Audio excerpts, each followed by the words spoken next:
Iran અમેરિકાના શાંતિ વાર્તા વિફળ થવાની અસર, સીઝ ફાયર પર બેઠક નિષ્ફળ રહેતા શેર બજાર ધડામ લઈને પડ્યું છે।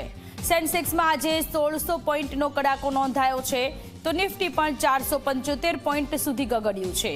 રોકાણકારોના લાખો કરોડો રૂપિયા ધોવાઈ ગયા છે। સીઝ ફાયરના કારણે સુધરતું બજાર ફરી એક વખત ધડામ દઈને નીચે પડ્યું છે। સીઝ ફાયર પર બેઠક નિષ્ફળ રહેતા શેરબજારમાં ભારતીય શેરબજારમાં મોટો કડાકો નોંધાયો છે। 1600 પોઈન્ટનો કડાકો સેન્સેક્સમાં નોંધાયો છે। નિફ્ટીમાં 475 પોઈન્ટ સુધી ગગડ્યું છે। રોકાણકારોના લાખો કરોડો રૂપિયા ધોવાઈ ગયા છે। તો ઈરાન અમેરિકામાં શાંતિ વાર્તા વિફળ થવાની અસર શેર માર્કેટમાં જોવા મળી।